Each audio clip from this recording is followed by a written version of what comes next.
Dokter Tirta, tadi dari Twitter Anda menyebutkan ini masyarakat tidak mengerti, warganya nggak mengerti, jangan-jangan tidak teredukasi dengan baik. Kok seolah-olah apakah ini maksudnya masyarakatnya yang emang nggak paham ini soal bagaimana harus bersikap di tengah pandemi COVID ini? Nah, emang faktanya edukasi COVID itu rata-rata Jawa sentris, Pak. Dari bulan Agustus saya udah bilang, saya tuh selalu mengatakan, saya tuh konsisten untuk mengatakan 4 hal. Pak Dhani saksi itu, 6 kali debat online, debat tiap hari, saya selalu menolak yang namanya razia. Loh kenapa? Karena rata-rata pelanggar kerumunan itu tidak, yang kelihatan cuma di Jawa. Di luar Jawa, orang-orang tuh ngertinya corona keluar malam. Itu artinya membuka fakta, emang rata-rata warga di luar Jawa nggak paham edukasi COVID. Itu artinya ada PR bahwa komunikasi publik kita bermasalah. Dan ini sudah pernah saya katakan di 2 sisi 2 bulan lalu. Oke. Itu yang pertama. Itu yang pertama nih. Salahnya nih, protokolernya salah, komunikasi publiknya juga salah. Itu yang pertama tuh. Yang kedua, yang dilakukan oleh Pak D. Jokowi itu salah nggak salah, dia serba salah. Jadi kalau orang bilang di waktu yang salah, di tempat yang salah. Jadi beliau keluar ya salah, di dalam mobil ya salah. Serba artinya salah, adalah, ya? Iya serba salah. Artinya apa? Ada kesalahan prosedur di lapangan dan benar. Improvisasinya ngasih souvenir, niatnya biar bubar, jebol tambah. Nah berarti kan harus dilacak. Berarti walaupun souvenir masker, kita menyorotinya bukan souvenir ya kalau aku, tapi kalau saya sendiri menyorotinya lebih ke next time belajar untuk protokoler.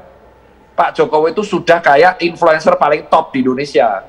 Kita tidak butuh influencer lain untuk vaksin. Butuhnya Pak Jokowi aja. Artinya menarik masa. Jadi kalau ada Pak Jokowi, Pak Gubernur, Pak Wali Kota, kalau sudah harus diantisipasi ya, benar. Oke. Ya, poinnya begitu. Nah yang ketiga, ini artinya refleksi. Jangan membandingkan kasus dengan kasus. Yang saya soroti di sini adalah netizen di Twitter itu nggak masalah sama Pak Jokowinya loh. Ini Mbak harusnya capture tuh semuanya. Membandingkannya sama HRS. Oke, ini waktunya nggak cukup kalau kita ulang lagi nih Dokter Tirta. Kita udah ulang-ulang terus dari tadi. Nah itu, makanya yang HRS ini yang keberatan saya kalau poinnya dibandingkan. Kang Ujang, ini lagi-lagi ini yang salah adalah protokolernya dari semua proses-proses ini. Ya kan gini, Presiden itu punya instrumen, ya kan, yang lengkap gitu kan, terkait dengan protokol itu. Oleh karena itu ketika Presiden, saya gini, dulu saya menjadi staf khusus Ketua DPR kan, itu pun ya walaupun lenggang ya lumayan lah protokolnya ada gitu. Apalagi ini Presiden. Orang nomor 1 di Indonesia yang harus dijaga dengan full gitu. Dengan instrumen yang kuat itu, yang banyak itu, masa kecolongan terkait dengan kerumunan itu. Nah ini kan masa pandemi, kalau tidak pandemi tidak ada persoalan. Persoalannya adalah ketika Pak Jokowi ya kan melakukan itu di tengah pandemi. Jadi masyarakat hari ini mempertanyakan itu. Ya, tadi saya sepakat ya dengan Bang Saleh Daulay. Mohon maaf, ini pertanyaan saya pribadi. Apakah memang Pak Jokowi menikmati itu semua?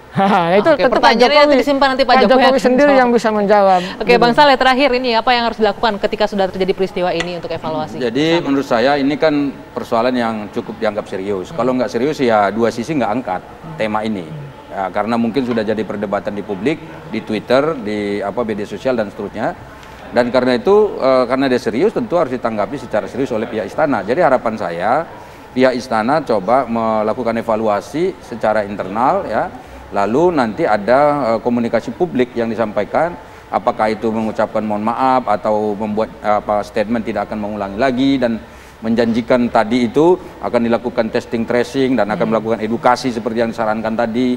Kemudian kedepannya kita akan melakukan vaksinasi yang massal di tempat itu dan seterusnya.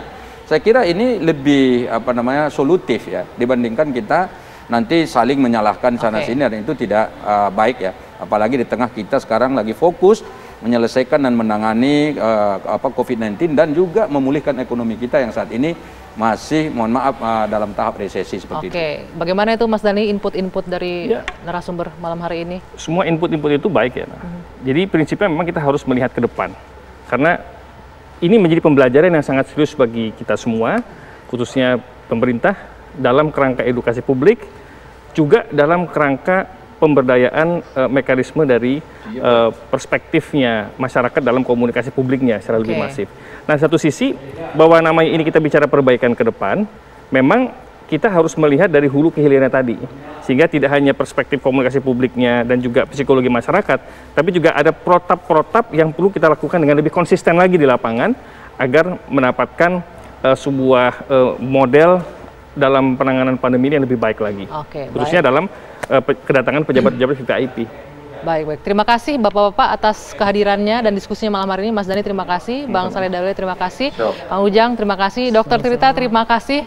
Mudah-mudahan apa yang kita diskusikan malam hari ini bisa bermanfaat ya, menjadi pelajaran bagi kita bersama. Dan tentunya di antara antusiasme serta pelanggaran itu ada garis tipis yang memisahkan. Nah, jangan sampai kita salah memaknai dan salah membedakan.